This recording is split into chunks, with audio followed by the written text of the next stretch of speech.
यह कहानी लेखक की अपनी भावनाओं के द्वारा लिखी गई है। इस कहानी को सुनकर आप अपना मनोरंजन कर सकते हैं। इस कहानी में दर्शाए गए पात्र, उत्पादन और घटनाएं सभी काल्पनिक हैं। कहानी किसी भी व्यक्ति के भावनाओं, प्रथाओं और परंपराओं का अपमान नहीं करती है। यह कहानी पूरी तरह से काल्पनिक है। दोस्तों, सिर्फ आपसे एक ही रिक्वेस्ट है कि आप हमारी वीडियो को लाइक और सब्सक्राइब कर लिया कीजिए, क्योंकि हम इसे बहुत ही मेहनत से बनाते हैं और आप बिना लाइक और सब्सक्राइब किया ही चले जाते हैं। प्लीज प्लीज प्लीज, यह आपका प्यार होगा हमारे लिए। आप हमारे चैनल को लाइक और सब्सक्राइब जरूर कर लिया कीजिए, जिससे हमें लगेगा कि हमारी मेहनत व्यर्थ नहीं जा रही है। तो अगर आपको जल्दी से नेक्स्ट एपिसोड चाहिए तो वीडियो को अभी लाइक करो और उसे समझने की कोशिश क्यों नहीं की। पर बात सच तो यह है कि उस दिन आना को देखकर शिव ही पहले बहक गया आया था और आना को पाने की लालसा उसमें सबसे ज्यादा थी। अभी वो कॉफी ही पी रहे थे कि अंश की गाड़ी फार्म हाउस के गेट के आगे बड़ी तेजी से रुकी और शिव समझ गया कि अंश बड़ी हड़बड़ी में आया है। अंश बड़ी तेजी से फार्म हाउस के अंदर आया। हाल में आते ही उसने शिव और सनाया को देखा कॉफी पीते हुए। सनाया जहां खोई हुई थी, शिव अपने में ही मगन था। उसने अंश को एक नजर देखा और नजरें फेर ली, और सनाया ने जैसे ही अंश को देखा वो खड़ी हो गई और शिव को बोला, अब बताइए भैया, अंश भैया भी आ गए हैं। शिव ने देखा कि सनाया से बर्दाश्त नहीं हो रहा, वे जल्दी से जल्दी जानना चाहती है। शिव ने कहा, बैठो सनाया। उसने अंश को भी बुलाया और बोला, बैठ, बात करनी है तुझसे। अंश ने कहा कि वो सारी बातें ठीक है, तूने विशाल को फाइल लेकर क्यों बुलाया है? शिव ने कहा, वो तू जानता है मैंने क्यों बुलाया है। अंश ने कहा, तू ऐसा नहीं कर सकता। शिव ने कहा, मैं ऐसा ही करूंगा, तुम्हें मैंने पहले ही वार्न किया था। अंश ने कहा कि देख, हमारी बात हुई थी, अगर उसमें कोई गलती हुई तो तुम मुझसे फाइल्स लेगा और तू ये सारे कुछ अपने हाथ में लेगा। शिव ने कहा, मैंने तुझे यही कहा था कि अगर तुझसे कोई भी गलती हुई, कोई भी गलती मीन्स कोई भी गलती, और जो तुमने गलती की है वो उसे बिजनेस से भी ज्यादा बड़ी है, जिसकी कोई गिनती ही नहीं, उसकी सजा तो उससे भी बड़ी मिलने वाली है अभी तुझे। अंश दांत पिसता गुस्से से शिव की तरफ देख रहा था और बोला, मैं तेरी कोई बात नहीं सुनूंगा, चाहे कुछ भी हो जाए।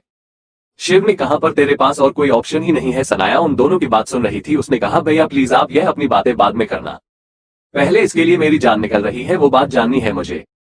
अंश को पहले ही शिव पर गुस्सा था। फिर उसने सनाया को बोला, सानू, तुझे जब मना किया था फार्म हाउस आने के लिए, तुम क्यों आए? सनाया ने कहा, भैया अगर मैं फार्म हाउस नहीं आती तो शायद इतना बड़ा सच भी मुझे पता नहीं चलता, और आप तो पता नहीं कब तक मुझसे ये सब छुपाने वाले थे। उनसे कहा, मैं कल ही तुम्हें सब कुछ बता रहा था, सोच लिया था कि तुम्हें सब समझा दूंगा। फिर उसने शिव की तरफ देखकर, तू कुछ बोलता क्यों नहीं? शिव ने कहा, तू ही बता सब कुछ, इसीलिए तुझे बुलाया है। फिर अंश ने शिव की ओर देखा कि कैसे वो आराम से बैठा है और अंश को हर बात पर फंसा रहा है। सनाया ने कहा, भैया प्लीज, मुझे सच जानना है। अब अंश को उन दोनों पर गुस्सा आ रहा था कि एक तो शिव इतनी बड़ी सजा देने की बात कर रहा है, ऊपर से सनाया लगातार सब जानना है, सच जानना है, उसकी जान खा गई है। उसने गुस्से से सनाया को देखा और बोला, क्या सच जानना है तुझे? पता तो चल गया है, तुम्हारी दोस्त आना हम दोनों की बीवी है, हम दोनों ने आज ही उससे शादी की है, इससे ज्यादा तुझे क्या जानना है? सनाया हैरानी से अंश को देख रही थी। शिव भी दांत पिसता हुआ अंश को देख रहा था।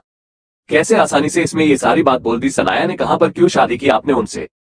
आप तो उसे जानते भी नहीं थे। आपको तो मैंने बताया था उसे ढूंढने के लिए, मैंने उसे ढूंढने के लिए आप लोगों को बोला था, ना कि उससे शादी करने के लिए। और आप दोनों भाई एक लड़की से शादी कैसे कर सकते हैं? और वह क्या बोल रही थी कि आपने पहले उसे टॉर्चर किया, फिर मुझे टॉर्चर किया, ये सब वह क्या बोल रही थी? तो अंश ने कहा, बस बहुत हो गया, अब मैं सारी बात सच सच बताता हूँ। सच तो यह है कि जिस लड़की एलेना ने तुम्हें धोखा दिया अपने बॉयफ्रेंड के साथ मिलकर, उस लड़की के बदले में हमने इस लड़की हाना यानी कि आना को किडनैप करवाया, और हमें गलतफहमी हो गई कि यह वही लड़की है, क्योंकि उन दोनों का नाम सेम था और दोनों ही तुम्हारी फ्रेंड थी और तुम्हारे करीब थी। सनाया को अब कुछ कुछ समझ आ रहा था। उसने कहा, तो आप दोनों ने ही इसे किडनैप करवाया था? अंश ने कहा, नहीं शिव ने नहीं, मैंने करवाया था अपने आदमियों से मिलकर, और मुझे इसकी इन्फॉर्मेशन विशाल ने दी थी। उसे गधे ने ही गलती कर दी लड़की को पहचानने में। कई बार उससे बोला और वो यही कहता था कि यही वही लड़की है। तो सनाया ने कहा, आप एक बार मुझसे तो पूछ सकते थे। तो अंश का क्या पूछते, कितनी बार तो तुझे पूछने की कोशिश की, तुम कुछ बताने को तैयार ही नहीं थी, झूठ बोलती रही तुम, और तुम्हारे ही झूठ के चक्कर में हम दोनों से इतनी बड़ी गलती हो गई। सनाया ने कहा, ओ गॉड, इसमें तो मैं भी उतनी ही भागीदार हूँ। उसने कहा, अगर आपने किडनैप कराया, आपको पता चल गया कि यह वो लड़की नहीं है, फिर आपने इसे छोड़ क्यों नहीं दिया, शादी क्यों की? अब अंश शिव एक दूसरे को देखने लगे, क्या जवाब देते। शिव ने जैसे ही कोई बोलने के लिए मुंह खोलना चाहा तो अंश ने कहा, अब क्यों बोल रहा है? तूने मुझसे सच सुनवाने के लिए मुझे बुलाया है ना, तो मुझे ही बोलने दे और अपनी जुबान बंद रख। शिव अंश का गुस्सा, उसकी फ्रस्ट्रेशन समझ सकता था, क्योंकि उसे पता था कि किस बात के लिए इतना चिढ़ रहा है। वो चुप रहा और उसने इशारा किया कि बताओ। अंश ने कहा, आना के साथ रहते रहते हम दोनों को उससे प्यार हो गया, हमने उससे थोड़ा सा टॉर्चर किया था, मैंने उसे थप्पड़ मारा था और उसे बांधकर भी रखा था। शिव देख रहा था कि अंश आगे की बात सनाया को नहीं बता रहा, और शायद वो भी कहीं ना कहीं चाहता था कि सनाया को वो सब ना पता चले। तो सनाया ने कहा, पर वो बार बार कह रही थी कि आप दोनों ने उसके साथ बहुत गलत किया, उसे बर्बाद किया, आखिर ऐसी क्या बात थी? अंश ने कहा बस यही था कि हमने उसे किडनैप करके रखा, उसे बांध के रखा और उसे टॉर्चर किया बस। सनाया ने कहा पर भैया उसकी मासूमियत देखकर भी आपको एक बार भी नहीं लगा कि यह वो लड़की नहीं हो सकती? अरे ये शक्ल से ही कितनी भोली और मासूम लगती है, तो आपको इतनी बड़ी गलतफहमी हो कैसे गई? शिव को वो पल याद आ रहा था जब उसने पहली बार आना को देखा था। उसे भी आना बहुत ही मासूम लगी थी और उसने अंश को देखकर एक बार पूछा भी था कि अंश आर यू श्योर यह वही लड़की है? अंश ने कहा हाँ गलती हो गई, नहीं पता चला लगा कि यह वही लड़की है इसीलिए। सनाया ने कहा पर भैया आप दोनों ने एक लड़की से शादी की और आना इस चीज के लिए मानी कैसे? यह मैं पक्का कह सकती हूँ कि जिस तरह से वो रो रही थी और कह रही थी वो पक्का इस चीज के लिए नहीं मानी, आप दोनों ने उसके साथ जबरदस्ती की है। उसने कहा हम दोनों ने जबरदस्ती की है, क्या करते वो मान ही नहीं रही थी, इसीलिए उसे झूठ बोलना पड़ा कि हम उसकी तीनों फ्रेंड्स को टॉर्चर कर रहे हैं। अंश को पता था उसकी बहन बहुत स्मार्ट है और वो बातों का मतलब जानती है, इसीलिए वो उससे ज्यादा झूठ नहीं बोल सकता था। जो बात छुपाने वाली थी वो उसे वही छुपा रहा था। सनाया ने कहा पर भैया ऐसे कैसे अपने जबरदस्ती शादी कर ली, आपको पता है ना ये गलत है कि लॉस के खिलाफ है। अंश ने कहा एक बात बता, कब से तू कह रही थी कि हम दोनों भाई अपने लिए लड़की देखकर सेटल क्यों नहीं हो जाते? तुम्हें एक भाभी चाहिए, कब से तुम हमारे पीछे थी। और शिव को पहली बार कोई लड़की पसंद आई थी, वो तो सोच ही लिया था कि वो कभी शादी नहीं करेगा, लड़कियों से दूर रहता था। बल्कि तुम्हें तो खुश होना चाहिए कि तुम्हारे भाई अब सेटल हो चुके हैं, उन्होंने शादी कर ली है। खुश होने की बजाय तुम उल्टा परेशान हो रही हो और हमें गलत कह रही हो। शिव देख पा रहा था कि अंश कितना बड़ा मैनिपुलेटिव है, वो सनाया को ही अपनी बातों के जाल में फंसने की कोशिश कर रहा है। सनाया चुपचाप सुन रही थी। उसने कहा भैया वो बात सही है, पर इस तरह से जबरदस्ती शादी करना और दो लड़के एक लड़की से शादी करना ये बिल्कुल ठीक नहीं है। अगर आना खुद इस चीज के लिए तैयार होती तब भी मैं खुश थी, लेकिन मैंने उसकी हालत देखी है, वो कितना रो रही थी। उसे इससे पता चलता है कि वो इस शादी से बिल्कुल खुश नहीं है। फिर अंश ने कहा हाँ अभी वो इस शादी से खुश नहीं है, पर शायद इस शादी से सबसे ज्यादा भला उसी का है। तुम नहीं जानती कि हम दोनों ही उसे प्रोटेक्ट कर सकते हैं। इतनी बड़ी मुसीबत में है वो और शायद कितनी बड़ी मुसीबत से निकल कर आए हैं। सनाया ने कहा यह आप क्या कह रहे हैं, अपनी गलती को इस तरह से कवर नहीं कर सकते। अंश ने चिल्लाकर कहा कवर नहीं कर रहा हूं, तुम दोनों को लगता है कि मैंने गलत किया, जबकि मैं हम सब के बारे में सोच रहा हूं। मैं हम तीनों के बारे में तो सोचा ही सोचा, एंजल के बारे में सोचा कि वह भी खुश रहे, लेकिन तुम दोनों को हमेशा मैं ही गलत लगता हूं। हमेशा तुम्हें लगता है कि सारे फसाद की जड़ ही मैं हूं। और शिव अच्छी तरह से अंश की चालाकी को समझ रहा था कि जब अंश को अपना गलती दिखनी शुरू होती है तो इसी तरह से चिल्लाकर बातें बनाकर अपने आप को सही साबित करता है और अब कभी भी अपना पासा हल्का नहीं होने देता। वो नामे सिर हिला रहा था और अंश को ही देख रहा था कि सबसे बड़ा कमीना है तू। सनाया ने बोला पर भैया ऐसी क्या मुसीबत है जो सिर्फ आप दोनों उसे प्रोटेक्ट कर सकते हैं? तो शिव ने कहा सानू अंश सच कह रहा है, प्रिंसेस बहुत बड़ी मुसीबत में है। वो मैं तुम्हें बाद में बताऊंगा, पर अपने भाइयों पर विश्वास रखो, हमने उसे टॉर्चर करने के लिए या फिर उसे किसी गलत इरादे से उसके साथ शादी नहीं की, बल्कि हम दोनों उससे प्यार करते हैं और इसीलिए हमने उससे शादी की। और यकीन मानो हमने जो भी किया बहुत सोच समझ कर किया। फिर सनाया पर भैया मैं सब बात समझते हूँ, मैं मान गई कि आप दोनों को उससे प्यार हुआ, पर क्या वो आप दोनों से प्यार करती है? क्या वो एक लड़की दो लड़कों के साथ खुश रहेगी? क्या जब आना अंश भाई के साथ होगी तो क्या आपको जेलसी नहीं होगी? या फिर आपके साथ होगी तो क्या अंश भाई को जेलसी नहीं होगी? क्या आप दोनों भाई एक लड़की के साथ खुश रह पाएंगे? आप ही बताएं। तो अंश ने कहा इसीलिए तो हम दोनों ने उससे शादी की है, ताकि अगर वो किसी एक के साथ रहे तो दूसरा ना तो तड़पे, ना ही जेलस फील करे और ना ही उसका दिल टूटे, दोनों का उस पर बराबर हक हो। फिर जैसे ही सनाया कुछ कहने वाली थी, अंश ने क्या क्या तुम चाहती थी कि आना की शादी सिर्फ शिव के साथ हो और तुम्हारा यह अंश भाई हमेशा उसके प्यार के लिए तड़पे, हमेशा शिव के साथ उसको देखकर अपने दिल में दर्द होता रहे कि काश ये लड़की मेरे साथ होती, काश मेरी शादी इससे हुई होती। या फिर अगर आना के साथ सिर्फ मैं शादी करता तो क्या शिव जो दर्द बर्दाश्त करता उसे तुम सह पाती? क्या शिव कभी खुश रह पाता? क्या वो अपनी जिंदगी में आगे बढ़ पाता? कभी नहीं, कभी भी नहीं। अगर आना किसी एक को मिलती तो दूसरे भाई की जिंदगी डेफिनेटली खराब होती, वो कभी भी किसी और के साथ आगे नहीं बढ़ पाता। टाइम का तो मुझे नहीं पता कि कब क्या हो जाए, पर इतना जरूर पता है कि दिल में एक मलाल रह जाता है कि जिससे प्यार किया वो हमें नहीं मिली, और अपने भाई के साथ ही उसको देखकर कभी खुश नहीं रह पाता, और शायद हम दोनों भाइयों में भी दरार आ जाती। अब कम से कम हम दोनों भाई एक लड़की के साथ हमेशा खुश रहेंगे। हमें पता है जितना हक शिव का आना पर है उतना ही हक मेरा भी आना पर है। शिव की प्रिंसेस है वो तो मेरी एंजल, और आना का भी हम दोनों पर पूरा हक है। और सनाया इस बात के लिए तुम्हें खुश होना चाहिए कि अब तुम्हारे भाई हमेशा मिलकर रहेंगे, क्योंकि उनकी बीवी एक है, अब उनमें कभी कोई दरार नहीं आएगी। सनाया को कुछ समझ नहीं आ रहा था। एक तरफ से उस लग रहा था कि दो लड़कों की शादी एक लड़की से ये कैसे पॉसिबल है, और एक तरफ उसे लग रहा था कि उसके दोनों भाई बिल्कुल सही कह रहे हैं, हम उसके दोनों भाई खुश तो रहेंगे और दोनों में कभी कोई दरार नहीं आएगी। दोनों हमेशा जैसे इकट्ठे रहते आए हैं वैसे ही रहेंगे। उसे कुछ समझ नहीं आ रहा था, उसका सच में दिमाग फटने वाला था। उसने कहा भैया मुझे कुछ समझ नहीं आ रहा, और शिव ये देख पा रहा था कि आखिर अंश सनाया को भी मैनिपुलेट करने में कामयाब हो ही गया। मैं अपने मन में ही कबन थी, में तो तेरे से ऊपर कोई है ही नहीं, सनाया एक दुविधा में फंस चुकी थी, उसे समझ ही नहीं आ रहा था कि क्या सही क्या गलत।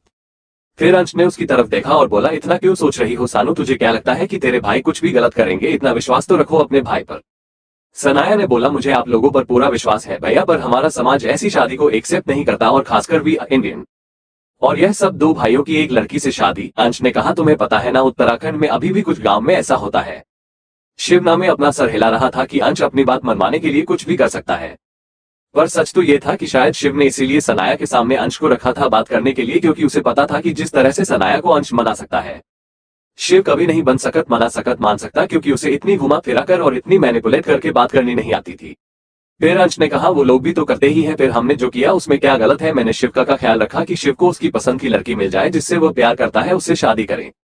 और शिव ने मेरा ख्याल रखा कि जिससे मैं पसंद करता हूं, मैं प्यार करता हूं, उससे मेरी शादी हो। जैसे ही अंश ने कहा शिव ने मेरा ख्याल रखा, शिव ने अपनी एक आईब्रो रेस की, जैसे कह रहा हो मैंने ऐसे कब कहा, मैं तो शुरू से ही शादी के खिलाफ था।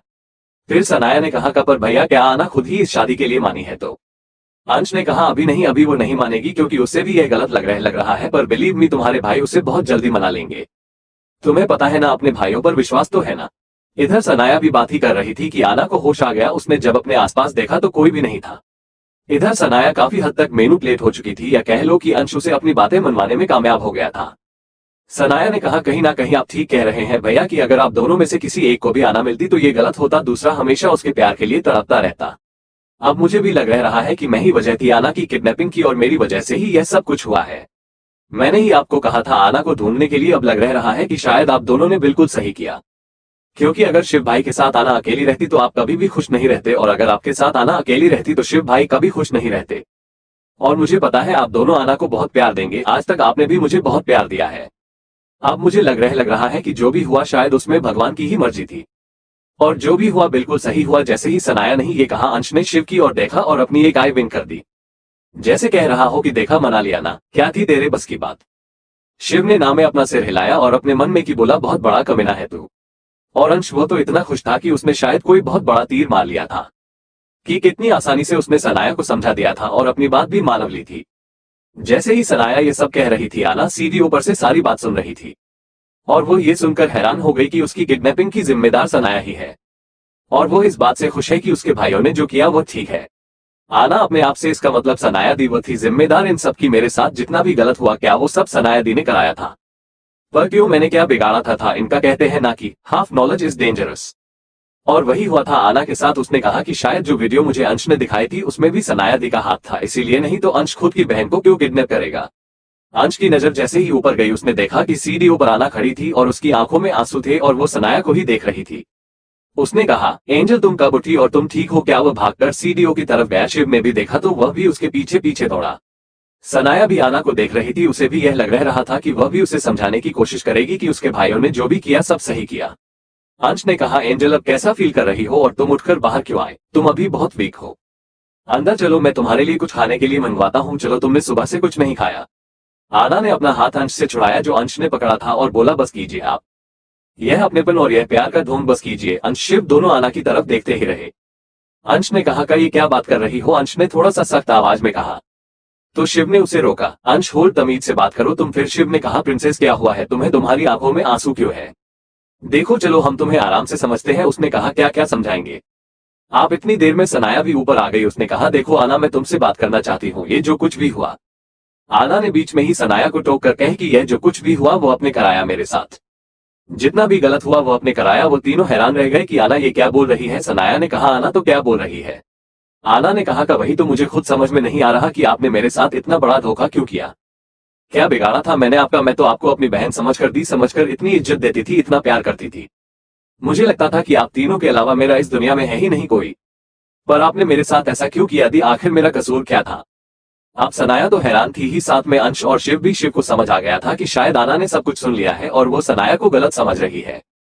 शिव ने कहा, प्रिंसेस तुम बहुत गलत समझ रही हो, तुम अंदर चलो, मैं तुम्हें सब बात समझता हूँ, तुम्हारी तबीयत ठीक नहीं है।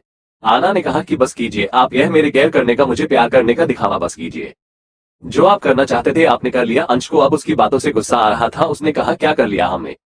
और तुम ऐसे क्यों बात कर रही हो? सानू ने क्या किया है? उसे कुछ भी नहीं किया, जो किया है हमने किया है। फिर आना ने कहा कि हाँ आप दोनों ने किया है, पर अपनी इस बहन के कहने पर। अब तो सनाया के पैरों तले जमीन निकल गई कि आना ये सब कैसे बोल सकती है। उसने कहा, आना तुम बहुत गलत सोच रही हो, तुम पहले मेरी पूरी बात तो सुनो। आना ने सनाया को धक्का दिया क्योंकि सनाया बार बार उसे पकड़ने की कोशिश कर रही थी। जैसे ही उसने धक्का दिया, सनाया बड़ी मुश्किल से संभली, उसे अंश ने संभाला, वरना वे गिर पड़ती। जैसे अंश को रियलाइज हुआ कि आना ने क्या किया है, उसने अपना हाथ आना में उठाया। जैसे ही वो थप्पड़ मारने वाला था, शिव ने बीच में ही उसे पकड़ लिया और अपनी जलती आंखों से उसे देखने लगा और बोला, डोंट यू डेयर अंश। और आना वो बुरी तरीके से डर चुकी थी। जैसे ही अंश ने उस पर हाथ उठाया, उसने अपना चेहरा अपने हाथों में छुपा लिया। अंश ने भी गुस्से से अपना वही हाथ सीढ़ियों की रेलिंग पर मारा और बोला, भाई ये समझती क्यों नहीं है, समझ में नहीं आ रहा। आज का दिन कैसा है, पहले सनाया को समझाया, तुझे समझाया और अब ये। तो शिव ने कहा कि अंश इस तरह से तू हैंडल नहीं कर सकता, चीज चुप रह और मुझे बात करने दे। फिर उसने कहा, प्रिंसेस प्लीज समझने की कोशिश करो, देखो सानू ने ऐसा कुछ नहीं किया, मैंने तुम्हें बोला ना, एक गलतफहमी हुई थी और उसी के चक्कर में हमने तुम्हें किडनैप किया। आना ने कहा, पर अभी मैंने खुद अपने कानों से सुना, सनाया ने बोला कि जो हुआ ठीक हुआ और वो आप दोनों की शादी मेरे साथ कर खुश है। अब अंश को भी समझ आ गया था कि आना को बहुत बड़ी गलतफहमी हुई है।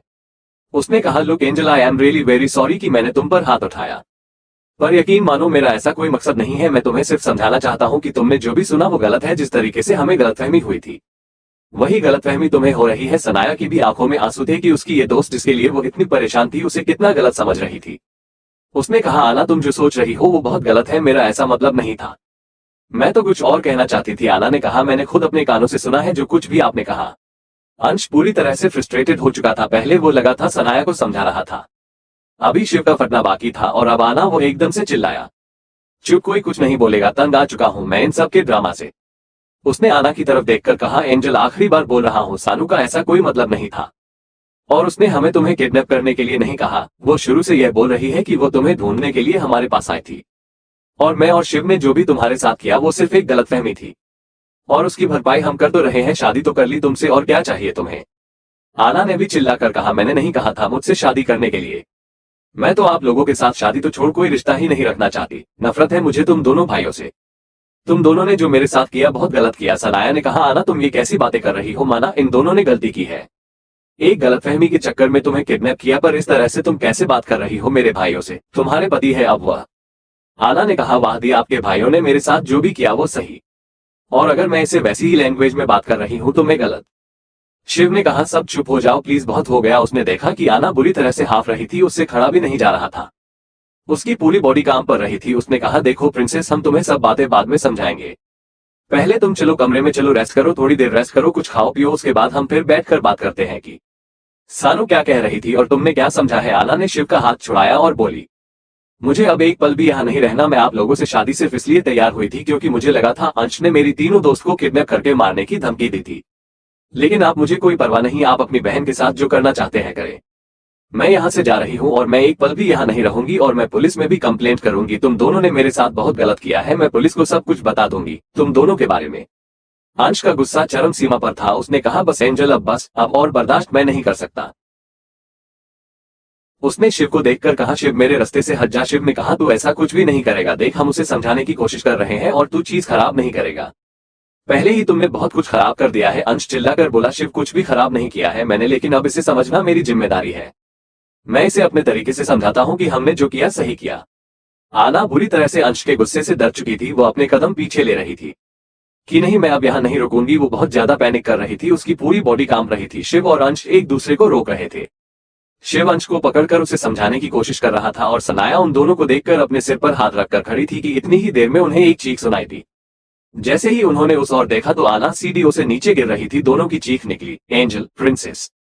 सनाया ने भी चिल्लाया, आना, और तीनों के तीनों सीढ़ियों की तरफ भागे, पर आना तब तक पूरी सीढ़ियां गिरकर नीचे जमीन पर खून से लथपथ पड़ी थी। अंश शिव को कह रहा था कि वह आना को अपने तरीके से समझाएगा, पर शिव उसे रोक रहा था कि नहीं, अभी वो डरी हुई है। और आना उन दोनों से डरकर पीछे की तरफ जा रही थी, वो अपने कदम पीछे ले रही थी और अचानक एक चीख गूंजी। जैसे ही उन तीनों ने देखा तो आना पूरी सीढ़ियां लुढ़क कर नीचे जा चुकी थी। अंश शिव भी आना को पकड़ने भागे, पर तब तक आना पूरी सीढ़ियों से नीचे गिर चुकी थी। अंश ने जल्दी से आना की एक तरफ आकर उसे सीधा किया, वो उल्टी लेटी हुई थी तो देखा कि आना पूरी खून से लथपथ है, उसका सर पूरी तरह से फट चुका था। शिव ने जैसे ही देखा बोला, प्रिंसेस, प्रिंसेस होश में आओ, क्या हो गया। आना पूरी तरह से बेहोश हो चुकी थी। वे दोनों एक दूसरे को देखने लगे और फिर अंश जल्दी से आना को गोद में उठाया और चिल्लाकर बोला, ड्राइवर गाड़ी निकालो, शिव भी उसके साथ था। वो दोनों बहुत घबरा गए थे। आना के सर से खून लगातार बह रहा था। शिव ने जल्दी से ड्राइवर से चाबी ली और खुद ही ड्राइव करने के लिए बोला। वो जल्दी से उसे उठाकर गाड़ी में बैठे। एक तरफ अंश बैठा, एक तरफ शिव और अंश की गोद में आना थी। सनाया ने जैसे ही देखा वो पीछे दौड़ी, पर तब तक शिव गाड़ी लेकर निकल चुका था। शिव बहुत तेज गाड़ी चला रहा था। अंश लगातार आना को उठाने की कोशिश कर रहा था। एंजल, एंजल आंखें खोलो। अंश ने अपना रुमाल निकालकर आना के माथे पर लगा दिया जहां से खून निकल रहा था। शिव भी बीच बीच में बोल रहा था, प्रिंसेस प्रिंसेस आंखें खोलो। उसने कह कि अंश इस जगह रख। अंश ने कहा नहीं, ये बेहोश हो चुकी है, शायद बुरी तरह से डर गई थी। शिव ने अपने आदमी को बोलकर पूरा रास्ता खाली कर लिया था और बहुत तेजी से गाड़ी सड़कों पर दौड़ा रहा था। ऐसा लग रहा था कि वो गाड़ी चला नहीं उड़ा रहा है। शिव और अंश दोनों बहुत घबरा हुए थे। पहली बार अंश का दिल बहुत जोर से धड़क रहा था। उसे बहुत डर लग रहा था। वो बार बार आना के फेस पर थपथपाकर उसे उठाने की कोशिश कर रहा था। लगभग 15 मिनट बाद गाड़ी एक अस्पताल के आगे रुकी और सारा स्टाफ पहले से ही रेडी था। अंश जल्दी से आना को वैसे ही गोद में लेकर उतरा और उसे स्ट्रक्चर पर लेटा दिया और जल्दी से डॉक्टर के साथ शिव और अंश दोनों थे वह आना को अंदर रूम में ले गए। डॉक्टर जैसे ही आना की चेक करने लगे, उन्होंने शिव और अंश को बोला कि आप प्लीज बाहर चले जाए। अंश ने आगे बढ़कर डॉक्टर का कॉलर पकड़ लिया और बोला, जो करना है यही कर और जल्दी कर, और अगर इससे कुछ हो गया तो मैं तुझे छोड़ूंगा नहीं। लगभग थोड़ी देर बाद अंश शिव दोनों उस रूम के बाहर थे जहां पर आना का इलाज हो रहा था। सनाया भी पहुंच चुकी थी। शिव एक चेयर पर अपनी टांगे खोलकर बैठा, अपना सर झुकाकर अपने पांव को नीचे टेप कर रहा था। साफ पता चल रहा था कि वो बहुत बेचैन है, उसे बहुत घबराहट हो रही है। और अंश इधर उधर बेचैनी में चक्कर लगा रहा था, उसे भी चैन नहीं मिल रहा था। वो बार बार जो छोटी सी खिड़की दरवाजे पर थी कांच की, आज की उस बार बार आना को देख रहा था और कभी अपने बालों में हाथ फेरता तो कभी क्या। और सनाया तो शिव के पास बैठी लगातार रो रही थी। शिव से बर्दाश्त नहीं हुआ, वो उठा और उसने अंश का कॉलर पकड़ लिया और उसे बोला, तुम्हारी वजह से, सिर्फ तुम्हारी वजह से हुआ है ये, तुम हो इन सबके जिम्मेदार। अगर आज कुछ प्रिंसेस को हो गया तो मैं तुझे छोड़ूंगा नहीं। अंश ने शिव को पीछे की ओर धक्का दिया और बोला, मैंने कुछ नहीं किया। जितना प्यार तू उससे करता है उतना ही प्यार मैं भी उससे करता हूँ, उतनी ही फिक्र मुझे भी है उसकी। तेरा तरीका का अलग है, मेरा तरीका अलग। इसका मतलब यह नहीं कि मेरा प्यार तेरे प्यार से कम है। शिव ने कहा, पर जो भी हो, क्या जरूरत थी इतना सब कुछ करने की? मना लेते ना, उसे रुक नहीं सकता था क्या 2 दिन? अंश ने कहा कि नहीं रुक सकता था क्योंकि नहीं मना पाते। मुझे पता था किसी भी कीमत पर वो नहीं मानती और टाइम नहीं था मेरे पास, समझ क्यों नहीं रहा है? शिव ने कहा, पर जो तरीका तूने अपनाया वो भी सही नहीं था।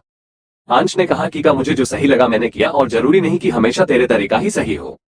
सनाया ने बोला, प्लीज आप दोनों चुप हो जाइए प्लीज, ये सब मेरी वजह से हुआ है। ना मैं फार्म हाउस आती, ना मैं आना से मिलती और ना ये सब कुछ होता। वो सब चुप हो गए और शिव सनाया के पास बैठा बोला, ये सब किस्मत का खेल था। अंश शिव और सनाया को देखकर कुछ सोच रहा था। वो किसी गहरी सोच में था। वो अपने आप में ही, जब तुझे पता चलेगा मैंने ऐसा क्यों किया तो definitely you will proud of me. मेरे भाई, आज तुझे मैं गलत लग रहा हूं, पर एक वक्त ऐसा आएगा जब तू खुद बोलेगा कि मेरा ये डिसीजन बिल्कुल सही था। फिर थोड़ी देर बाद डॉक्टर बाहर निकाला। अंश ने सीधा पूछा, एंजल ठीक तो है, उसे कुछ हुआ तो नहीं? डॉक्टर ने कहा, नहीं वो खतरे से बाहर है, पर उनके सिर पर काफी गहरी चोट आई है और हमें स्टिचेस भी लगाने पड़े हैं। और उनके हाथ में भी एक माइनर का फ्रैक्चर हुआ है और थोड़ी छोटी मोटी चोट है, बाकी वो खतरे से बिल्कुल बाहर है। पर वो पहले से ही बहुत वीक है और ब्लड लॉस के बाद तो अब और भी ज्यादा वीक हो गई है। आपको उनका बहुत ज्यादा ध्यान रखना होगा। शिव और अंश दोनों ने हाँ बोला और डॉक्टर वहां से चला गया। फिर वो दोनों आना के कमरे में गए। पीछे पीछे संध्या भी थी।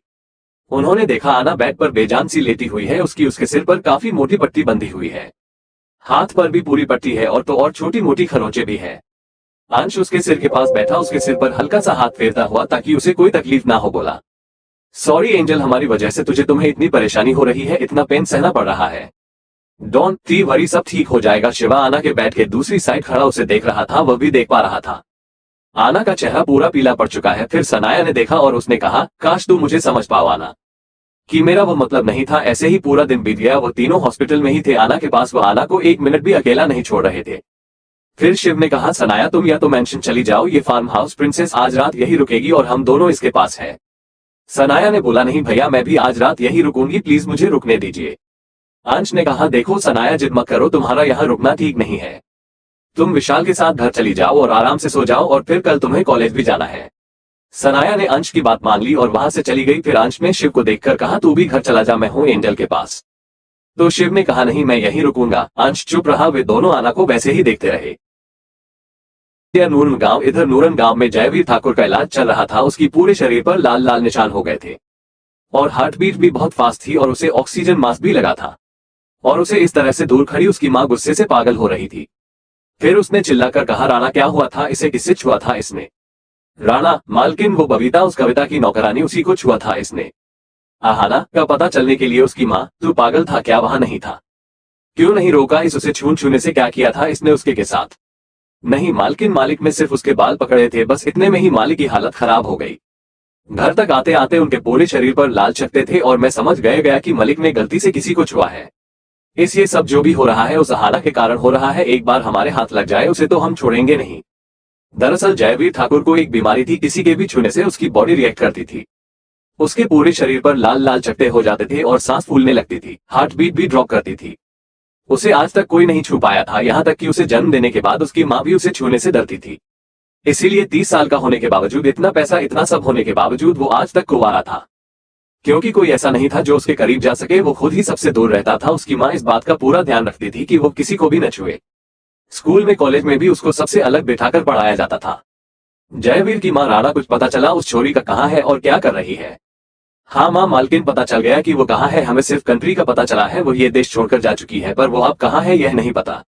कोई बात नहीं, देश का तो पता चल गया, बहुत जल्द उसे ढूंढ लेंगे, लेकिन उससे पहले जयवीर को इलाज के लिए फिर से भेजना पड़ेगा। हाँ मलकीन, अब ठीक कह रहे हैं, मैंने अपने आदमियों को काम पर लगा दिया है, वो वहां जाकर वहां के लोकल आदमियों से सब पता कर लेंगे। उसकी माँ, वो तो ठीक है, इस कविता रानी को भी उठाओ और उस अनिल को भी बेवकूफ। उनकी बेवकूफी की वजह से ही वो छोरी भागी है। एक तो उसने पूरे समाज में हमारी नाक कटवा दी, पूरी बिरादरी में थू थू हो गई हमारी।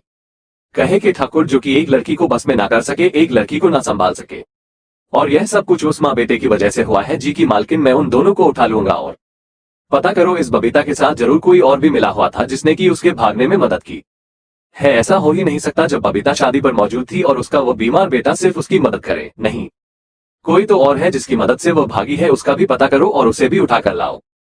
अब सबको सजा मिलेगी और वो सजा मैं खुद दूंगी। राणा हाँ कहकर चला जाता है। उसकी माँ दूर खड़ी अपने बेटे को देख रही थी कि डॉक्टर कैसे हाथों में ग्लव्स लगाकर उसे इलाज कर रहे थे। उसकी माँ, एक उम्मीद बाकी थी अपना वंश आगे बढ़ाने की, सिर्फ इसी लड़की को छूकर तेरे शरीर में कुछ भी गड़बड़ नहीं हुई थी। इसके छूने से तुझे कोई फर्क नहीं पड़ा था। सोचा था इस लड़की को तेरी बीवी बनाकर अपना यह वंश आगे बढ़ाऊंगी और जो तू इतने सालों से अकेला है उसकी कमी को पूरा करूंगी। पर वो लड़की बहुत गलती कर दी। उस लड़की ने जानती नहीं किसे पंगा लिया है। अच्छे से रहती तो रानी बनाकर रहते, पर उसे तो अपनी आजादी प्यारी थी। अब पता चलेगा उसको कि किसके खिलाफ जाने की हिम्मत की है उसने। जर्मनी अंश को किसी का फोन आया और वो अपना फोन लेकर बाहर चला गया। अंश, हाँ बोलो, आगे से कुछ कहा गया नजर रखो उन पर, पल पल जरा सा भी गलती बर्दाश्त नहीं करूंगा मैं। और थोड़ी देर बातें करने के बाद अंश अंदर आया तो उसने देखा कि शिव अपना लैपटॉप खोलकर उस पर काम कर रहा था। आना के ही सामने लगे सोफे पर बैठा था। शिव ने अंश को देखा और बोला, क्या हुआ, किसका फोन था? अंश ने शिव की ओर देखा और कहा, किसी का नहीं, बिजनेस से ही कुछ रिलेटेड था। फिर अंश आना के बेड की तरफ गया, उसके पास बैठकर उसे देख ही रहा था कि इतनी देर में उनके रूम का डोर नॉक हुआ। दोनों की नजर दरवाजे की तरफ गई। शिव उठने लगा तो अंश ने कहा, तू बैठ, मैं खोलता हूँ। अंश ने उठकर दरवाजा खोला तो आगे विशाल खड़ा था। कुछ फाइल्स हाथ में लिए और उसने अंश को देखकर अपना सर झुका लिया। अंश समझ गया कि विशाल के पास कौन सी फाइल्स है और शायद शिव ने ही मंगवाई है। अंश ने घूरकर विशाल को देखा। शिव ने दूर से ही बोला, उसे अंदर आने दे। अंश ने कहा, शिव ये सब अभी भी करना जरूरी है तेरे लिए? सब कुछ तो बता दिया तुझे। तो शिव ने कहा, तेरी पनिशमेंट तो भी बाकी है, तो कुछ भी करे और तुझे कोई पनिशमेंट ना मिले, ऐसा कैसे हो सकता है? जो भी हो, तूने गलत किया। अंश ने कहा, तू इतना बड़ा बेवकूफ कैसे हो सकता है? सारी बात तुझे समझा दी, क्यों किया मैंने ऐसा तो अभी भी मुझे बोल रहा है। शिव ने कहा कि इस बात के लिए जस्टिफाई करेगा अपने आप को, कोई एक गलती की है तूने। सनाया और आज प्रिंसेस के दोस्तों को किडनैप करके उन्हें टॉर्चर करने का झूठा वीडियो, ये कैसे तेरे दिमाग में आ गया? अपनी ही बहन को मोहरा बना दिया तूने। और एक बार भी नहीं सोचा जब प्रिंसेस को पता चलेगा कि सानू हमारी बहन है तो उसे कैसा लगेगा? और वही हुआ तेरी उस बेवकूफी का नतीजा। प्रिंसेस आज सानू को बहुत गलत समझती है और यह जो आज प्रिंसेस इस बेड पर बेजान सी लेटी हुई है वह भी तेरी वजह से। अंश दांत पिसता हुआ, सब कुछ मेरी वजह से है। और आज एंजल जो मैसेज शिव ओबरॉय है वह भी मेरी वजह से ही है। और तेरे दिल में पहली बार कोई लड़की ने दस्तक दी वह भी मेरी वजह से ही है, नहीं तो तू कुंवारा ही मर जाता। एंजल मेरी वजह से तुझे मिली, मेरे से वो गलती ना होती तो तू सोच कहां से एंजल मिलती, और एंजल हमें मिली। इसका फायदा एंजल को कितना होगा, क्योंकि हम ही उसे प्रोटेक्ट कर सकते हैं, वरना वो लोग कभी भी उसे तक पहुंच जाते और फिर क्या होता ये तू अच्छे से जानता है। शिव, जो भी हुआ मुझे नहीं पता, पर इतना जरूर पता है क्यों अगर मैंने तुझे तेरी गलतियों की सजा नहीं दी तो बार बार तू अपनी मनमानी करेगा, जो कि तू हमेशा करता आया है। तो तू करना क्या चाहता है ये बता। शिव ने विशाल को बाहर जाने का इशारा कर दिया। विशाल फाइल्स रखकर वैसे ही सर झुकाकर चला गया। अंश विशाल को देखकर गुस्से से लाल हो रहा था और विशाल ने डर के मारे अपना थूक निकला कि अभी तो पहले पनिशमेंट भी पूरी तरह से वो जख्म नहीं भरे, और ऊपर से अंश फिर से उसे गुस्से से देख रहा है। वो जैसे ही बाहर आया तो रॉकी खड़ा था। रॉकी ने जैसे ही विशाल को देखा उसकी हंसी निकल गई। विशाल, तेरी किस्मत इतनी अच्छी कैसे है, तुझे शिव सर जैसा इंसान बॉस के रूप में मिला, और मुझे यह आदियाल, खूंखार, गुस्सैल, घमंडी रॉकी यह सब सुनकर हंसने लगा और बोला, इसे ही तो किस्मत कहते हैं। उधर आना के कमरे में अंश, शिव मैं अभी भी तुझे बोलता हूं तू ऐसा कुछ नहीं करेगा। शिव, हमेशा से तू अपनी मनमानी करता है, इसीलिए पापा ने भी कुछ सोच समझकर मुझे ये हक दिए हैं। उन्होंने ये राइट मुझे इसीलिए दिए हैं ताकि मैं तुझे तेरी मनमानी करने से रोक सकूं। दरअसल शुरू से ही अंश अपनी मनमानी करने वाला और अपनी बातें मनवाने वाला इंसान था। उसे किसी से कोई फर्क नहीं पड़ता था। बिजनेस में दोनों बराबर के हिस्सेदार थे। अंश बिजनेस के अलावा हर इलीगल एक्टिविटीज में एक्टिव था। वो माफिया वर्ल्ड और गैंगस्टर के साथ मिलकर भी काम करता था और यह बात शिव को अच्छे से पता थी। इसीलिए शिव ने सारे बिजनेस की भागदौड़ और सिग्नेचर अथॉरिटीज अपने पास रखी थी, सो दैट कि अगर कभी अंश अपने गुस्से से और अपनी मनमानी के चलते कुछ गलत कदम उठाए तो शिव उसे रोक पाए। और यह हक उसे उसके पापा ने ही दिए थे कि शिव जब चाहेगा अंश को लीगल बिजनेस से जितने टाइम के लिए चाहे अलग कर सकता है। अंश क्या करना चाहता है मिस्टर एडवर्ड के साथ डील अब मैं करूंगा, तुम नहीं। अंश, तू पागल हो गया है, तू जानता भी है एडवर्ड कितना टेढ़ा इंसान है, तो उसके साथ डील कर पाएगा। शिव अंश को अपनी टेढ़ी नजरों से देखा है और बोलता है, तुझे मुझ पर शक है। अंश, शक नहीं है, यकीन है कि वो एडवर्ड की बातों में तू आ जाएगा, क्योंकि तुझे तो सबकी बातों में आने का शौक है और वो एडवर्ड तुझे घुमा देगा। उसे मुझे ही हैंडल करने दे। बहुत टेढ़ी चीज है वो और मैं अपने तरीके से उसे हैंडल करूंगा। यकीन मान, वो प्रोजेक्ट मुझे किसी भी कीमत पर चाहिए। जिद है वो मेरी। उसे एडवर्ड और उस रोशेल को मुझे नीचा दिखाना है। इस प्रोजेक्ट से मैं माफिया वर्ल्ड में भी अपनी धौंस जमा लूंगा और सब मेरे नीचे होंगे और मेरे खिलाफ उठने की कोई हिम्मत नहीं करेगा। शिव, वो तो पहले भी ऐसा ही है। तेरे गुस्से और तेरे खूंखार रवैया को देखकर कोई भी तेरे खिलाफ उठने की हिम्मत नहीं करता। पर मिस्टर एडवर्ड का केस मैं ही देखूंगा। अंश, तू समझता क्यों नहीं है? शिव चुप रहा। अंश ने कहा, ठीक है, और दूसरी सजा? शिव ने कहा, दूसरी सजा यह है कि 10 दिन तक तू प्रिंसेस के आसपास भी नहीं आएगा। बिल्कुल भी नहीं, ना उसे देखने की कोशिश करेगा, ना उसके सामने कभी आएगा। दी अंश जोर जोर से हंसने लगा और बोला, और तुझे लगता है कि मैं तेरी यह बात मानूंगा? शिव चुप रहा। अंश दांत पीसते हुए बोला, तू ऐसा कुछ नहीं करेगा। एडवर्ड का केस तुझे चाहिए ना, तो तू ले ले। जैसे डील करना है अपनी मर्जी से कर, और मुझे जो करना हुआ मैं कर लूंगा। एंजल के साथ मैं रहूंगा, उसे हम दोनों की जरूरत है। शिव, नहीं, अभी वो तुमसे बहुत ज्यादा डर रही है और जितनी जल्दी तुझे गुस्सा आता है तू चीजों को संभालने की बजाय उतना ही गवा देगा। इसीलिए तू एंजल से दूर ही रहेगा, कम से कम तब तक जब तक कि वो पूरी तरह से ठीक नहीं हो जाती। मैं नहीं चाहता कि पहले ही उसको बहुत मेंटल स्ट्रेस है, वो और ज्यादा स्ट्रेस में रहे। शिव ने अपना लैपटॉप साइड पर किया और बोला, देख अंश, मेरी बात समझने की कोशिश कर। अभी प्रिंसेस सब कुछ गलत समझ रही है। उसके साथ जो भी हुआ उसे सही या गलत का कुछ पता नहीं चल रहा। वो सानू को भी गलत समझ रही है और वो तुझे भी गलत समझ रही है। बल्कि तुझे तो बहुत ज्यादा नफरत है उसे। हालांकि की नफरत उसे मुझसे भी है, लेकिन फिर भी तू समझने की कोशिश कर। अभी उसे सिर्फ प्यार और सहारे की जरूरत है। उसे ऐसा लग रहा है कि उसके साथ बहुत बड़ा धोखा हुआ है, और सही भी तो है। तूने ही तो सब पता कराया कि उसके साथ पहले क्या क्या हुआ है। तुझे पता है कि तेरी खुशी से बढ़कर मेरे लिए कुछ भी नहीं है, लेकिन सिर्फ प्रिंसेस की वजह से मैं चाहता हूं कि थोड़े दिन तू उससे दूर रहे। उसका डर खत्म होने दे, मैं उसे अपने तरीके से समझाऊंगा। पहले मुझे उसे इन 10 दिनों में थोड़ा सा नॉर्मल करने दे, ताकि वो हमसे डरे नहीं बल्कि खुलकर हमारे सामने अपनी बात कह सके। तुझे पता है कि पूरा सच अभी भी हमें पता नहीं चला। पूरा सच सिर्फ और सिर्फ ये प्रिंसेस हमें बता सकती है। और जिस तरह से तू उसे पर गुस्सा करता है, चिल्लाता है, और आज तूने हाथ भी उठाने की कोशिश की, तुझे लगता है कि वो तुझे देखकर हम पर विश्वास कर पाएगी, नॉर्मल रह पाएगी? कभी भी नहीं। इसीलिए तूने शायद देखा था कि वो तुझे डर कर मेरे पास आती है। इसलिए मैं चाहता हूं कि सिर्फ 10 दिन के लिए, जब तक वो पूरी तरह से ठीक नहीं हो जाती, उसका मेंटल स्ट्रेस थोड़ा सा कम होना बहुत जरूरी है। उसे हम ये यकीन दिलाएंगे कि हम उसे बहुत प्यार करते हैं। इसके लिए उस पर बिल्कुल भी गुस्सा जबरदस्ती नहीं की जा सकती, और तू जानता है तू चाहकर भी अपना गुस्सा कंट्रोल नहीं कर पाता और कितनी बड़ी बड़ी गड़बड़ कर देता है। इसी वजह से पापा ने पूरे बिजनेस की फाइनल शाइनिंग अथॉरिटी मुझे सौंपी थी। देख मेरे भाई, समझने की कोशिश कर। मैं ये हम तीनों के लिए कर रहा हूं, ताकि हम तीनों अपने फ्यूचर में खुश रहे। प्रिंसेस हम दोनों के साथ खुश रहे, और शायद तू भी यही चाहता है। बस एक बार प्रिंसेस हम पर विश्वास करना शुरू कर दे, हमें वो सब कुछ बताए जो हम जानना चाहते हैं। उसके बाद तू, मैं और प्रिंसेस हम तीनों खुशी खुशी रहेंगे, और सानू भी हमारे साथ ही रहेगी। हम प्रिंसेस को वो सारी खुशियां देंगे जो उसे आज तक नहीं मिली। इसलिए उसे सिर्फ 10 दिन तक मेरे अकेले के साथ रहने दे, ताकि मैं उसे अच्छे से समझा पाऊं, हैंडल कर पाऊं, उसे ये यकीन दिला पाऊं कि उसकी खुशी से बढ़कर हमारे लिए कुछ भी नहीं है। अंश कहीं ना कहीं शिव की बात से एग्री कर रहा था, क्योंकि उसे भी पता था कि उसकी यह प्यारी छोटी सी बीवी उनसे कितना डरती है। और इस वक्त सबसे ज्यादा उसका कंफर्टेबल रहना ज्यादा जरूरी है, क्योंकि अगर वो डरती ही रही तो वो दोनों में से किसी के साथ खुल नहीं पाएगी और कभी अपनी बातें नहीं बता पाएगी, और ना ही वो ठीक हो पाएगी, क्योंकि इस वक्त वो बहुत ज्यादा मेंटल स्ट्रेस में थी। अंश ने कहा, शिव मैं तेरी बात मानता हूँ, ठीक है 10 दिन तक मैं एंजल के आसपास भी नहीं आऊंगा, उसके सामने नहीं आऊंगा, पर इसका का मतलब यह नहीं कि मैं उसे देखूंगा नहीं। मेरा जब जी चाहेगा मैं उसे देखने आऊंगा। हाँ, यह वादा है कि वो मुझे नहीं देख पाएगी जब तक कि तू नहीं चाहता या फिर मैं नहीं चाहता। शिव उसकी बातों को समझ रहा था। उसने कहा, ठीक है। अंश ने कहा, शिव तेरे पास 10 दिन है। 10 दिन में तू उसे कंफर्टेबल कर दे, पर 10 दिन के बाद तू मुझे नहीं रोकेगा। फिर मैं जो चाहे मेरी एंजल के साथ करना चाहूं तो मुझे नहीं रोकेगा।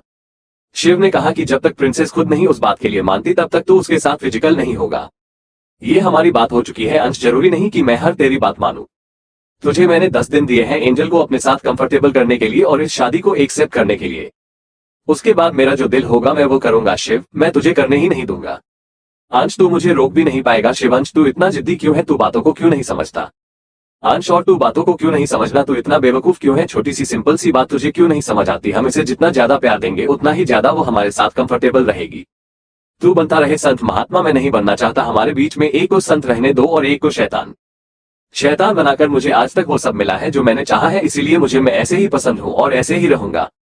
शिव नामे में सिर हिलाता है क्योंकि उसे पता था उसके भाई को कितना भी वो समझ ले वो करेगा तो अपनी मर्जी। शिव, ठीक है, तू बता वेपन्स की डील का क्या हुआ जो तू करने जाने वाला था? अंश, अब सब इलीगल एक्टिविटी से तू दूर रहेगा। शिव, तू ये क्या कह रहा है? अंश, क्योंकि तूने मुझे सब बिजनेस और लीगल एक्टिविटी से दूर किया है, इसीलिए मैं सब इलीगल एक्टिविटीज माफिया के सब कामों से तुझे दूर रहने के लिए कह रहा हूं और अलग कर रहा हूं। शिवंश, मैं उस काम में आना भी नहीं चाहता, पर तू हमेशा अपने गुस्से से, जल्दबाजी से और जिद से काम खराब करता है, इसीलिए तुझे रोकने के लिए और समझने के लिए मुझे तेरे साथ रहना पड़ता है। अंश, अब मैं चाहे जो मर्जी करूं, तूने मुझे इन सब कामों से दूर रखा है तो मैं तुम्हें उन सब कामों से दूर रखेगा। तू मुझे पनिशमेंट दे, मैं तुझे पनिशमेंट दूंगा। मुझे तेरे उन कामों में आने का कोई शौक भी नहीं है, पर तू बेवकूफी मत करना, कुछ भी उल्टा सीधा मत करना, अपनी मर्जी तो मत ही करना, हर एक से दुश्मनी लेता फिर रहा है। पिछली बार रॉबिन को तुमने बिना सोचे समझे मार डाला था, अभी तक उसके भाई बदला लेने की फिराक में है। वो तो उनका बस नहीं चलता हमारे सामने उठने का, वरना तुझे क्या लगता है वो अपने भाई की मौत को इतनी आसानी से भूल जाएंगे? अंश, वैसे वो कुछ कर भी नहीं सकते, उनके बस का कुछ है भी नहीं। शिव, देख अंश, मैं तुझे समझा समझ के थक चुका हूं, ऐसा नहीं है, इतनी जल्दी गुस्से में मत आया कर, थोड़ा सा पेशेंस से काम लिया कर। अंश, मुझे जो करना है मैं करूंगा, तुझे जो करना है तो कर। उसके भाइयों से भी लिफ्ट लूंगा अगर मेरे सामने उठने की कोशिश भी की थी। उन्हें भी तो पता चले कि अंश ओबरॉय चीज क्या है। शिव उसको देखकर ना में सिर हिलाता है। अंश उठकर एंजल के पास चला जाता है और उसके साथ ही उसके बेड पर बड़े आराम से लेट जाता है। ये तो क्या कर रहा है? उसे आराम से लेटने दे अंश, कुछ नहीं कर रहा, देख नहीं रहा वो बेहोश है, और फिर कल सुबह तू इसको फार्म हाउस लेकर चला जाएगा। 10 दिन तक यह मेरे से दूर रहेगी, कम से कम आज तो मुझे इसके पास रहने दे। शिव ठंडी सांस भरता है क्योंकि उसको पता था उसका भाई शुरू से ही ऐसा है, और वो सामने लगे सोफे पर लेट जाता है। अंश आना को बड़े प्यार से अपनी बाहों में भरता है। इस बात का ध्यान रखना है कि उसकी चोट पर जरा भी आंच ना आए, उसे जरा भी तकलीफ ना हो। वो धीरे धीरे उसके चीक्स पर किस करनी शुरू करता है और फिर बड़े ही प्यार से, बिल्कुल बिना उसके तकलीफ पहुंचाए, उसके होठों को अपने होठों में ले लेता है और बहुत ही प्यार से चूमने लगता है। शिव सामने सोफे पर लेटा देख रहा था, पर उसे पता था कि अंश को अब अगर उसे कुछ भी कहने की कोशिश भी की तो वो बहुत गुस्सा करेगा और हो सकता है उसकी बात भी ना माने। इसीलिए वो चुपचाप लेटा रहा। अंश कभी उसके होठों पर किस करता, कभी उसके नेक में मुंह घुसाकर उसे अपनी उसकी खुशबू को इनहेल करता। शिव ने धीरे से कहा, अंश बस कर, उसे सोने दे। अंश, तू जो कर रहा है कर, और मैं जो कह रहा हूं मुझे करने दे, वरना ऐसा ना हो कि मैं तेरी बात ही ना मानूं और एंजल को अपने साथ मेंशन ले जाओ। ये तो जैसे ही 300 लाइक्स हो जाएंगे तुरंत अगला एपिसोड आ जाएगा। तो अगर आपको जल्दी से नेक्स्ट एपिसोड चाहिए तो वीडियो को अभी लाइक करो। शिव ने गुस्से से कहा, भाड़ में जा तू, और वो सोफे पर टन लेकर अपनी आंखें बंद करके सो गया, क्योंकि उसे पता था अंश को रोकना मुश्किल है। अंश पूरी रात एंजल के कभी चीक्स पर कभी उसके होठों पर आराम आराम से किस करता रहा। उसने उसे जरा भी तकलीफ नहीं पहुंचने दी। जरा सा अगर आना कसमसाती तो अंश उसे थपकी देकर सुलाता भी था। सुबह हो गई और अंश अपने वादे के अनुसार वहां से शिव के उठने से पहले ही चला गया। जैसे ही वो रूम से बाहर निकाला, विशाल वही सामने लगी चेयर पर बैठे बैठे ही सो रहा था, और रॉकी भी उसके पास ही आंखें बंद करके बैठा था। अंश विशाल के सामने जाकर खड़ा हुआ और पास में पड़ी हुई पानी की बोतल उठाई और सारी की सारी विशाल के सिर पर खाली कर दी। विशाल हड़बड़ी में उठा कि कौन है साला, तो सामने अंश को देखकर चुप हो गया और उसके रंग उड़ गए।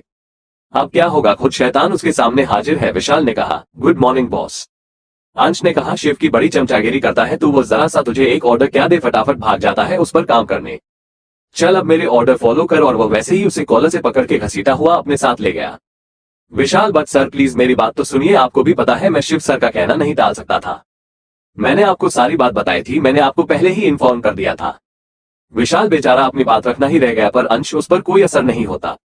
वो वैसे ही विशाल को खींचता हुआ अपने साथ ले गया। इधर रॉकी ने जैसे ही देखा उसकी हंसी निकल गई और उसने अपने आप से कहा, बेचारा कहाँ इस शैतान के चंगुल में फंस गया। इधर इंडिया में जयवीर अपना इलाज कराने लंदन के लिए निकल चुका था। उसका स्पेशल जेट था जिसमें कि एक डॉक्टर भी उसके साथ गया था, क्योंकि जयवीर पिछले कुछ दिनों में काफी लोगों के संपर्क में आया था अहाना को ढूंढने के चक्कर में, और उसकी हालत अब खराब हो रही थी। बॉडी पर रैशेज बढ़ते ही जा रहे थे। जेट के अंदर जयवीर साइड पर बैठा था और उससे काफी दूरी पर डॉक्टर बैठा था, हाथों में ग्लव्स वगैरह डालकर और चेहरे पर मास्क लगाकर। जयवीर राणा से, राणा मेरे वापस इंडिया आने से पहले पहले वो लड़की कहाँ है, मुझे उसका पता चाहिए।